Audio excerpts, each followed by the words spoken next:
Ce matin, j'avais envie de vous apporter un thème qui me tenait à cœur. J'ai été interpellé quand j'ai lu ce texte dans le Deutéronome, parce qu'il parle de confiance en Dieu et il parle de combat.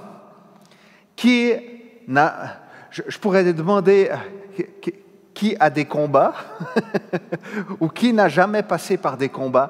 Je crois qu'on peut tous dire qu'on a tous des combats ou qu'on passe tous par des combats, quels qu'ils soient. Ça peut être des bons combats, comme ceux pour la justice, pour la défense du faible, pour que l'Évangile progresse. Peut-être que tu es en combat parce que tu es en train d'intercéder pour ta famille, parce que tu vois qu'il y a des problèmes relationnels, parce que tu vois qu'ils ne sont pas encore au Seigneur. Et puis parfois, c'est des fardeaux qu'on est en train de porter. C'est comme des combats dans lesquels on est engagé. Il y a des combats pour maintenir la paix ou pour la retrouver. Et le côté relationnel est tellement défiant, que ce soit dans notre famille ou dans nos différents cercles de travail, amicaux, même de l'Église. Le côté relationnel est tellement important, mais tellement défiant. Parce que nous sommes tous différents les uns des autres. Et voilà, maintenir la paix demande un effort. Se réconcilier demande un effort. Se pardonner demande un effort et l'aide de Dieu. J'aime voir que l'Évangile est très concret. En fait, confiance dans les combats, ce n'est pas n'importe quoi, n'importe comment. C'est un Dieu qui s'incarne dans notre réalité. Les combats, ce n'est pas juste de combattre pour moi, mais c'est de savoir que dans ces combats, Dieu a un plan et des projets qui vont se réaliser. Tu as le droit de dire Amen. Ce n'est pas juste je combats parce qu'il faut que je combatte. Et je pense que c'est peut-être là aussi le défi. On va aborder aussi quels sont les bons combats. Est-ce que Dieu nous demande d'aller au front et de nous impliquer? On va aborder aussi ces choses-là ce matin. Il y a aussi des épreuves telles la maladie et toutes les déconvenues auxquelles nous sommes confrontés qui sont des combats. On peut dire que nos défis sont des combats. Mais le danger est que le combat et les défis auxquels nous sommes confrontés nous amènent à l'épuisement et au découragement, où on se sent comme acculé de toutes parts, envahi par ces combats. Et pour cette raison, je nous propose quelques réflexions avec ce message, confiance dans les combats. Vous êtes avec moi? Magnifique. Deutéronome au chapitre 1, les versets 32 à 46. Deutéronome, chapitre 1, les versets 32 à 46. Et c'est Moïse qui parle au peuple d'Israël. Il est en train de lui rappeler un petit peu tout le cheminement qu'Israël a fait. Donc, pour rappel, Israël a été libéré de l'esclavage en Égypte et se retrouve dans le désert en vue du pays promis. Et tout ne se passe pas comme prévu. Vous n'avez pas eu confiance en l'Éternel, votre Dieu qui marchait devant vous sur la route pour vous chercher un lieu de campement, la nuit dans un feu afin de vous montrer le chemin où vous deviez marcher, et le jour dans une nuée. L'Éternel a entendu vos paroles. Il s'est irrité et a juré, aucun des hommes de cette génération méchante ne verra le bon pays que j'ai juré de donner à vos ancêtres, excepté Caleb, fils de Jephunnée. Il le verra, lui, et parce qu'il a pleinement suivi la voie de l'Éternel, je lui donnerai, ainsi qu'à ses enfants, le pays sur lequel il a marché. L'Éternel s'est aussi irrité contre moi à cause de vous, et il a dit, toi non plus, tu n'y entreras pas. C'est Josué, fils de Nun, ton serviteur, qui entrera donc dans le pays promis. Fortifie-le, car c'est lui qui mettra Israël en possession de ce pays. Ce sont vos petits-enfants, eux dont vous avez dit qu'ils deviendraient une proie, vos fils qui ne connaissent aujourd'hui ni le bien ni le mal, ce sont eux qui y entreront, c'est à eux que je le donnerai, et ce sont eux qui le posséderont. Mais vous, Tournez-vous et partez pour le désert, dans la direction de la mer des roseaux. Vous m'avez répondu, nous avons péché contre l'Éternel. Nous monterons et nous combattrons, comme l'Éternel notre Dieu nous l'a ordonné. Vous avez mis chacun vos armes à la ceinture, et vous avez formé le projet téméraire de monter sur la montagne. L'Éternel m'a dit, dis-leur, ne montez pas et ne combattez pas, car je ne suis pas au milieu de vous. Ne vous faites pas battre par vos ennemis. Je vous ai parlé, mais vous ne m'avez pas écouté. Vous vous êtes révoltés contre l'ordre de l'Éternel, et dans votre insolence, vous êtes montés sur la montagne. Alors les Amoréens qui y habitent sont sortis à votre rencontre et vous ont poursuivis comme le font les abeilles.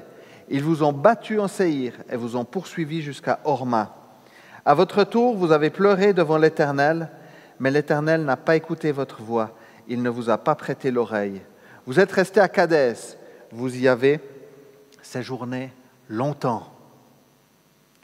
Voilà, c'est un texte assez fort, n'est-ce pas? Où on voit, voilà, tout ce combat dans lequel les Israélites se sont mis, mais on va voir pourquoi est-ce qu'ils ont eu toutes ces déconvenues-là. Confiance dans les combats. Et la première chose que j'aimerais aborder avec nous ce matin, c'est ce premier point. Dieu nous conduit dans les combats. Et je rajouterais que nous devons mener ou pas. Dieu nous conduit dans les combats. Alors Moïse parle au peuple et évoque à la fois ce que le Seigneur a fait pour eux en les sortant d'esclavage en Égypte, et de l'autre côté, il leur rappelle leur désobéissance, leur rébellion et leur manque de foi en Dieu, qui leur feront manquer comme à lui, comme à Moïse, du reste, le pays promis. Moïse va souligner quelque chose d'important. Vous n'avez pas eu confiance en l'Éternel, votre Dieu. Et on voit tout au long du peuple d'Israël cette problématique. Vous n'avez pas mis votre confiance dans le Seigneur. Les Israélites, dans le texte que nous avons lu, ont voulu aller par leur propre force, leur propre justice. Ils partent combattre alors que le Seigneur n'est pas avec eux. Ils désobéissent en connaissance de cause. Ils savent qu'ils ne doivent pas monter, mais décident de laisser de côté leur conscience pour n'en faire qu'à leur tête. Ils vont alors subir une terrible défaite et à leur retour vont pleurer et l'Éternel ne va pas les écouter. Est-ce que vous savez pourquoi Dieu ne les écoutera pas à ce moment-là? Parce qu'ils pleurent. Comment? Oui, ils sont rebelles, mais ils vont pleurer, donc ils vont voir qu'ils n'ont pas la victoire, ils vont pleurer, et Dieu ne va pas les écouter. En fait, il faut bien comprendre que le Seigneur ne les écoute pas à ce moment-là, parce que ce n'est pas réellement de la repentance. Les Israélites, en pleurant, ne sont pas en train de se repentir. Ils ne reviennent pas au Seigneur en reconnaissant leurs péchés, mais sont tristes, parce qu'ils n'ont pas eu ce qu'ils voulaient. En fait, ils sont motivés par leur propre désir et ne veulent pas plaire au Seigneur. Ils viennent plus vers lui pour les grâces à recevoir que parce qu'ils le reconnaissent comme leur Seigneur et Maître. Ils sont entêtés et téméraires. On parle cette année d'être audacieux sous la conduite de l'Esprit. Là, les Israélites, les amis, sont téméraires et audacieux, mais pour leur propre compte. Pas parce qu'ils sont conduits par le Seigneur, mais par leur propre désir. Et je crois que c'est un gros problème qu'on voit à l'heure actuelle dans la société, les amis. C'est que les gens sont en recherche de spiritualité. Et on le voit de plus en plus, mais les gens sont en recherche de bénédictions qu'ils pourraient recevoir. Sont en recherche de choses clinquantes qu'ils pourraient recevoir, plus préoccupés à cela qu'à une véritable relation avec le Seigneur. Comprenez-moi bien, je crois sincèrement que Dieu a de bonnes choses en réserve pour nous. Amen. Je crois vraiment que Dieu a des bénédictions pour nous et que Dieu veut nous bénir. Alléluia. On parle souvent contre la théologie de la prospérité. À juste titre, du reste. mais je crois vraiment que Dieu désire nous bénir. Déjà spirituellement, au-delà de toute mesure de grâce. Et il désire nous conduire. Et à l'heure actuelle, j'ai l'impression qu'on prend un petit peu, je parle dans la société à l'heure actuelle, on prend un petit peu toutes les croyances, toutes les choses qui nous plaisent, et on en fait notre Dieu. J'aime me dire que Dieu nous conduit dans le concret.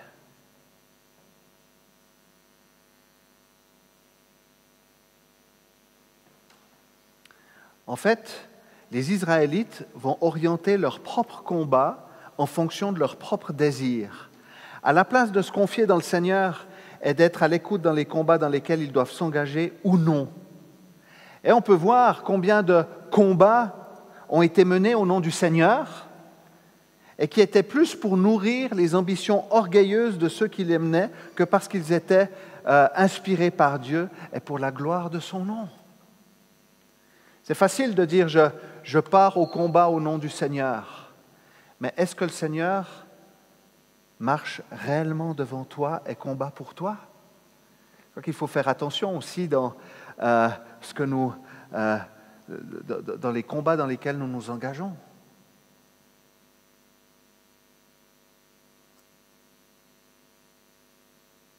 L'apôtre Jean, dans sa première lettre, dans 1 Jean 5, les versets 14 et 15, nous dit ceci. « Nous avons auprès de lui cette assurance. Si nous demandons quelque chose conformément à sa volonté, il nous écoute. Et si nous savons qu'il nous écoute, quelle que soit notre demande, nous savons que nous possédons ce que nous lui avons demandé. » Alléluia! En fait, une des clés est la prière. Comment recevoir et comprendre la volonté de Dieu si nous ne passons pas du temps à l'écouter? Le danger est de foncer tête baissée et de n'en faire qu'à notre tête. Romains 8, 26 dit ceci, « De même, l'Esprit aussi nous vient en aide dans notre faiblesse. En effet, nous ne savons pas ce qu'il convient de demander dans nos prières, mais l'Esprit lui-même intercède pour nous par des soupirs que les mots ne peuvent exprimer. » J'aime me dire que Dieu ne nous laisse pas tout seuls. Et quand nous venons de tout notre cœur dans sa présence, il va nous montrer la direction à prendre. Il va nous montrer quelle est sa volonté. Et quand nous le prierons, ce sera conformément à sa volonté. Jacques, dans sa lettre à Jacques 4, 3, nous met en garde et il dit ceci, « Quand vous demandez, vous ne recevez pas, parce que vous demandez mal dans le but de satisfaire vos passions. » Dieu nous conduit dans les combats que nous devons mener ou non, dans lesquels nous devons ou ne devons pas nous impliquer. Il regarde à nos motivations profondes. Et il fait plus que nous conduire, parce que quand il conduit, il combat aussi pour nous et la victoire est assurée. Un des premiers combats auxquels l'être humain est confronté est certainement contre lui-même et sur le fait de mettre sa confiance en Dieu. Il nous a dit que Caleb était en porte-à-faux contre tous avec Josué et a pleinement suivi la voie de l'Éternel. Il est facile de se perdre et de s'épuiser dans des luttes et des combats qui ne nous sont pas demandés. Et un des pièges est de vouloir absolument trouver des raisons ou des coupables à nos combats. Nous n'avons pas toujours des explications. La parole nous dit que nous n'avons pas à combattre contre la chair et le sang, mais contre les puissances spirituelles. Mais un des dangers, cependant, serait de tout spiritualiser, à voir des démons partout et à nous détourner de la victoire en Jésus. Le premier combat est de faire de Jésus le centre de nos vies, de mettre notre confiance en Dieu, quels que soient les tenants et les aboutissants de nos combats. Amen. Vous êtes avec moi? Je vous donne un petit témoignage. Récemment, j'ai pris une route, c'était de nuit. Je ne vais pas vous dire l'endroit, pas que c'est un endroit secret, mais vous ne savez peut-être pas forcément où ça se trouve. C'est un endroit un petit peu dans la campagne.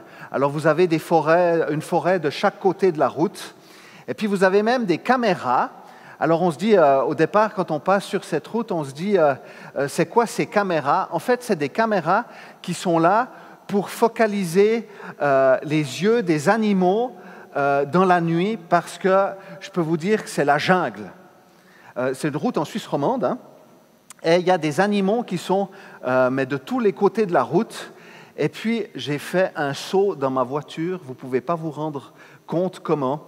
J'étais en train de conduire et tout d'un coup, j'ai vu juste à côté, sur ma droite, au bord de la route, pourtant il n'y avait pas de passage piéton, mais il y avait un immense sanglier qui était là, mais une pièce comme j'ai jamais vu.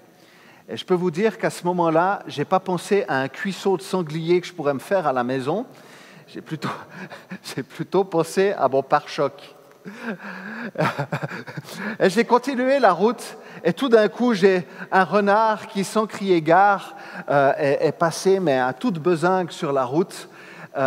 Et quand il m'a vu, il s'est arrêté, il était complètement apeuré. Moi, avec la voiture, je suis parti à gauche, à droite. Je me suis dit, heureusement que je suis tout seul sur la route.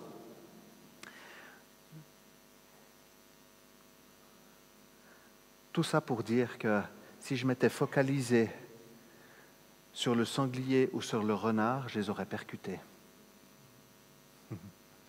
Et c'est des fois difficile de continuer la route en faisant confiance et en arrêtant de nous focaliser sur l'ennemi. Et je vais être clair, et désolé, je veux vraiment froisser personne, mais arrêtons des fois de trop spiritualiser. Arrêtons de voir l'ennemi et le diable partout. Oui, on sait qu'il existe, on sait qu'il est là, on sait qu'il y a des enjeux spirituels qui sont réels, mais ne nous focalisons pas sur l'œuvre de l'ennemi. Focalisons-nous sur l'œuvre de Jésus-Christ, parce que lui a déjà remporté le combat. Des fois, on aimerait tellement trouver une raison à ce qu'on vit. Oui, certainement que l'ennemi est derrière, mais laisse-le de côté et fais de Jésus ta priorité. Parce que lui a déjà mené le combat et il a remporté la victoire. Amen. Alors, soyons attentifs à nous orienter de manière différente. Je m'oriente sur le Seigneur. Le combat est celui du Seigneur. Donc, la première des choses, Dieu nous conduit dans les combats que nous devons mener ou pas. Le deuxième point, plus rapide, Dieu a sa stratégie. Seuls les enfants des Israélites vont pouvoir entrer dans le pays promis. Ils ne connaissaient ni le bien ni le mal et ils ne sont pas opposés à Dieu. Josué va les conduire suite au décès de Moïse et Caleb fait aussi partie du voyage. Nous voyons dans le livre de Josué comment Dieu va donner la victoire à Josué et au peuple. Josué est un chef de guerre. Il faut bien se dire que Josué a une tâche énorme. Et du reste, quand Dieu lui dit dans Josué 1, entre le verset 7 et le verset 9, « Fortifie-toi et prends courage », Moïse lui avait déjà dit « Fortifie-toi et prends courage ». Et il n'est pas juste en train de lui donner des petites indications pour l'encourager, il est en train de lui dire « La tâche est immense et tu vas avoir besoin de mettre ta confiance en Dieu ». Et vous pouvez vous rendre compte la pression énorme que Josué devait avoir pour la prise de Jéricho, qui faisait partie aussi des territoires que Dieu avait promis à Israël. Et Jéricho est là, et Josué reçoit du Seigneur qu'ils vont devoir marcher pendant 7 jours et tourner autour d'une ville. Qui fait ça à l'heure actuelle? Personne.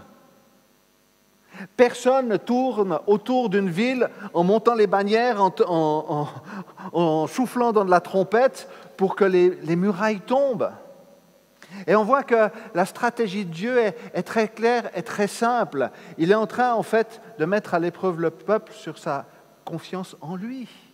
J'ai mes méthodes à moi, vous avez vos méthodes à vous, je vais vous utiliser, mais c'est moi qui vais faire en sorte que Jéricho soit une possession d'Israël.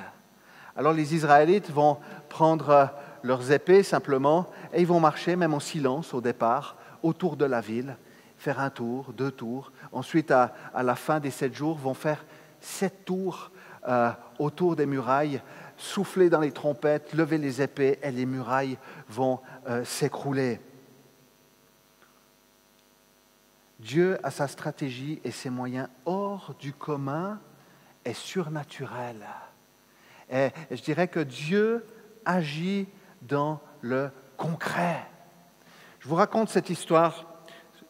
Peut-être vous l'avez déjà entendue, mais ce n'est pas grave, ça vous rappellera des souvenirs. Et puis, pour les autres, vous découvrirez cette histoire. Et je ne sais pas, je sentais au début que c'était bien que je vous partage cette histoire. En fait, on était avec mon épouse à un moment donné de notre vie où on n'avait vraiment pas beaucoup de moyens. On était aux études, j'étais en études en théologie, et puis on aimait bien avoir du monde parfois à la maison. On avait des chers amis qui sont venus à la maison, et puis on avait peu, mais on aimait bien offrir, et puis être en relation, être en lien. Et puis on commence à discuter, voilà, la journée se passe, et puis moi, on n'a pas du tout parlé de notre situation à ces amis-là. Et en fait, dans mon cœur, j'avais clairement envie d'aller au culte et de me rendre au culte le dimanche matin. L'église dans laquelle j'étais se trouvait à 45 minutes du lieu de notre habitation avec Salomé. Je crois que Liam était déjà avec nous, il était tout petit dans son couffin. Et j'avais dit au Seigneur, dans cette journée, avant que ses amis viennent, j'ai dit, Seigneur, tu vois le plein de ma voiture, je suis dans le rouge. Donc c'était quelque chose d'assez clair, je suis dans le rouge. Et j'aimerais aller te louer demain au culte, mais j'ai plus de quoi mettre de l'essence dans ma voiture. Alors je sais que tu es tout puissant pour remplir le réservoir à ta manière, de manière surnaturelle. Je n'ai aucun souci avec ça, mais je crois que tu as tes moyens à toi. Et puis on était là à discuter avec ses amis, et puis ils partent, donc on se fait la bise, etc. Et puis en partant, le frère qui est maintenant auprès du Seigneur, et puis c'est drôle parce que c'est des amis qui nous ont présenté Salomé et moi, donc ça a un écho assez fort. Il vient vers moi et il me glisse 2 billets de 20 francs dans la poche et il me dit, quand on parlait, et on n'a pas du tout parlé finances, que ça soit très clair, on n'a pas parlé d'aller au culte le lendemain ou quoi que ce soit. Il m'a dit, je te donne 2 billets de 20, mais c'est pour quelque chose de précis. C'est pour mettre de l'essence dans ta voiture. Alléluia! Dieu avait déjà sa méthode d'action. Et puis je peux vous dire que les 40 francs à 45 minutes, je ne sais pas, en tout, il y avait, je pense, 200 km aller-retour ou 160 km aller-retour. Je peux vous dire qu'ils ont été largement utilisés. Gloire à Dieu! Dieu a ses méthodes. Quand nous faisons de lui notre priorité, Dieu a ses méthodes d'action.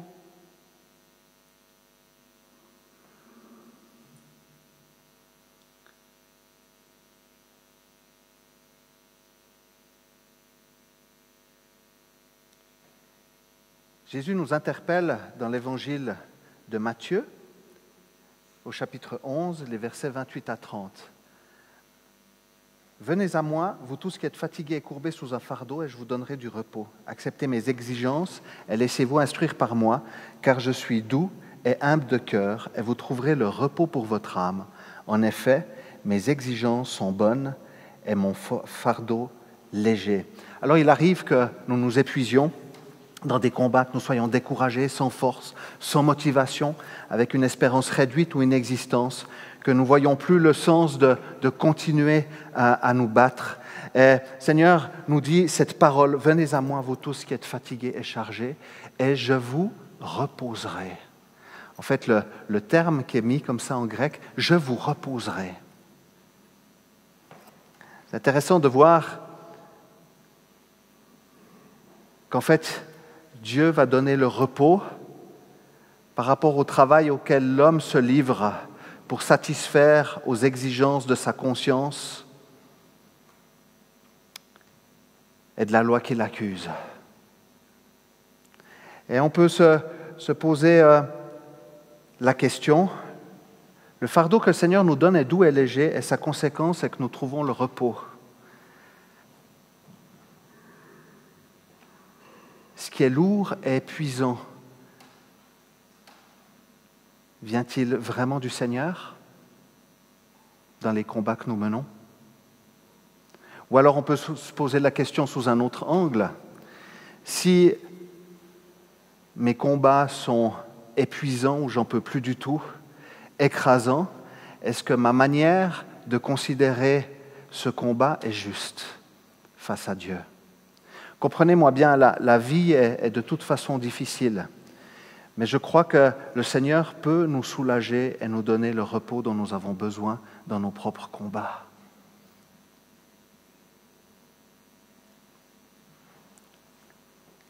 Une autre interpellation, Seigneur désire nous instruire et que nous soyons à son écoute. Le problème des Israélites est qu'ils n'écoutaient pas le Seigneur et qu'ils ne recherchaient pas sa présence. Dieu n'était pas au milieu d'eux. Que le Seigneur nous garde d'être des téméraires fonçant comme des béliers dans une porte pour qu'elle s'ouvre. Soyons de celles et de ceux qui se mettons à l'écoute de Dieu. Le Seigneur est au milieu de nous lorsque nous demeurons dans sa parole. Nous sommes réunis en son nom et la dimension plurielle est tellement essentielle. Lorsque 2 ou 3 sont réunis au nom de Jésus, le Seigneur est au milieu d'eux, c'est une réalité. Et c'est tellement un défi à l'heure actuelle que de se réunir. Et je peux que nous encourager à le faire, à prendre le temps de nous réunir ensemble, les uns avec les autres, parce que je crois vraiment, au plus profondément de mon cœur, qu'il y a une bénédiction particulière du Seigneur et que le Seigneur est particulièrement présent. Ça ne veut pas dire qu'il n'est pas présent dans ta chambre quand tu le pries tout seul, mais il y a une dimension qui n'est pas à négliger, celle d'être les uns avec les autres. Le Seigneur est au milieu de nous lorsque nous fuyons le mal, et le Seigneur est au milieu de nous lorsque nous nous confions en lui, en le mettant au centre de nos vies et de nos décisions.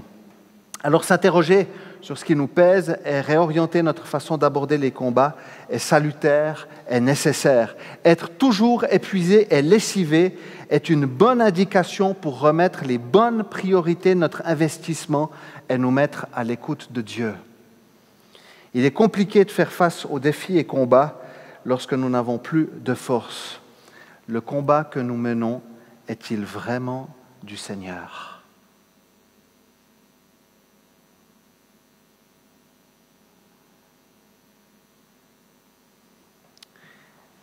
Je vais terminer avec ce dernier point.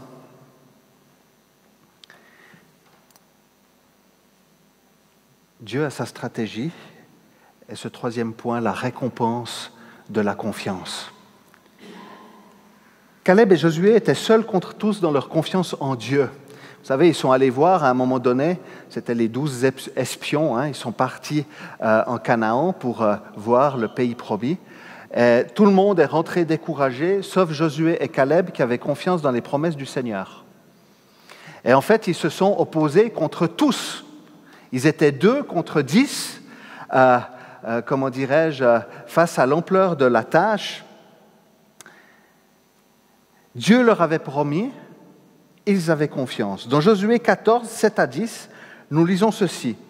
Caleb vient vers Josué et leur rappelle les événements. « J'étais âgé de 40 ans lorsque Moïse, le serviteur de l'Éternel, m'a envoyé de Kadès-Barnéa explorer le pays, et c'est avec un cœur droit que je lui ai fait mon rapport. Mes frères qui étaient montés avec moi ont découragé le peuple, mais moi, j'ai suivi pleinement la voie de l'Éternel, mon Dieu. En ce jour-là, Moïse a juré, « Le pays que ton pied a foulé sera ton héritage et celui de tes descendants pour toujours, parce que tu as pleinement suivi la voie de l'Éternel, mon Dieu. Maintenant, voici que l'Éternel m'a fait vivre comme il l'a dit. Il y a 45 ans que l'Éternel a dit cela à Moïse, à l'époque où Israël marchait dans le désert, et je suis âgé aujourd'hui de 85 ans. » Caleb a été récompensé, les amis, 45 ans après.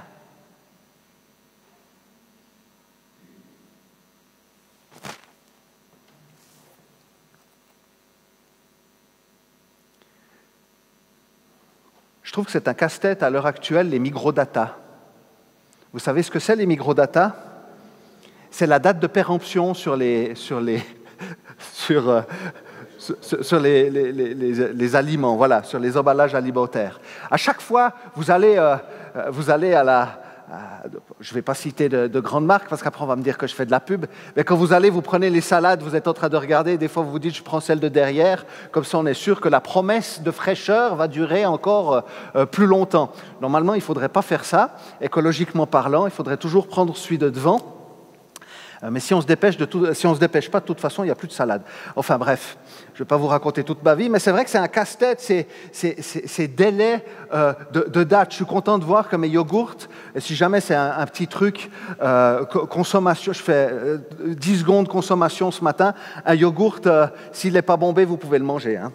Donc même 10 jours après. Ce que j'ai envie de vous dire, c'est que sur les promesses du Seigneur, il n'y a pas de microdata. Quand Dieu promet, Dieu agit. Même 45 ans après. Des fois, on se dit, mais Dieu n'a pas agi, donc en fait, il n'y a pas de fruit. Dieu n'a pas agi, donc Dieu n'a pas parlé. Est-ce que Dieu a dit son dernier mot? Si Dieu a réellement promis, la promesse s'accomplira en son temps. Nous, on est tellement pressés, et dans notre société, tout est fait pour nous amener à aller vite. Vous pouvez vite avoir les choses. Une carte de crédit, ça va très vite. Un clic de souris et vous avez la chose. Et on a de la peine à être patient. Caleb a attendu, combien? 45 ans, alors que d'autres étaient en train d'avoir la promesse, les amis. La frustration, moi je me dis, mais heureusement, je ne sais pas si j'aurais pu être Caleb. Enfin, oui, je mets ma confiance dans le Seigneur, j'espère. Je suis convaincu. Mais la frustration, quand il y en a qui ont les promesses du Seigneur. Et Caleb n'avait pas les promesses encore du Seigneur. Caleb voit ces frangins-là, peut-être les enfants de ceux qui murmuraient, qui s'étaient opposés, puis qui avaient les territoires déjà. Et Caleb qui dit, moi, je n'ai pas encore, alors que je fais confiance en l'Éternel. Et Caleb a gardé cette confiance en Dieu, malgré tout. Il a certainement lutté contre la frustration, contre la comparaison, en disant, mais Seigneur, je vais continuer à m'attacher et à m'accrocher à toi. Il dira encore, au verset 11, « Je suis encore aussi robuste que le jour où Moïse m'a confié cette mission. J'ai autant de force que j'en avais alors, qu'il s'agisse de combattre ou de partir en campagne et en revenir. » Son attitude est remarquable, alors que d'autres entraient déjà dans leur héritage, Caleb fortifiait sa confiance en Dieu. Et c'est un tellement bel exemple.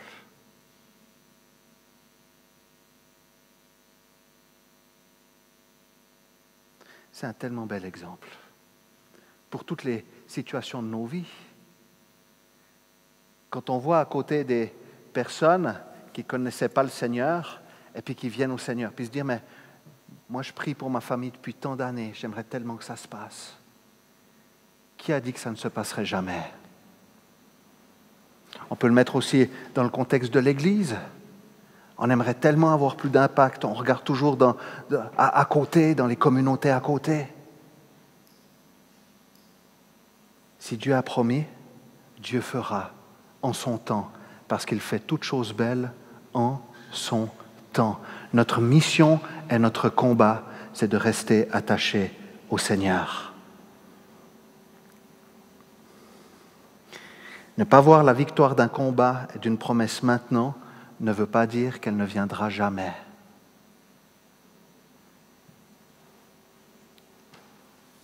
Le Seigneur est le maître des temps et des circonstances. C'est lui qui est le garant de nos promesses et des promesses qu'il nous donne. Alors, gardons-nous de vouloir absolument accomplir les promesses par nous-mêmes, en allant avec un mauvais zèle alors que le Seigneur ne nous a pas demandé, mais soyons de ceux qui lui faisons confiance. Si Dieu a promis, Dieu fera. Je vais terminer en disant ceci, la vie est un combat. Le nôtre est de garder confiance en notre Seigneur, d'être à son écoute, d'oser remettre en question nos combats, nos priorités et nos implications. Le Seigneur combat pour nous.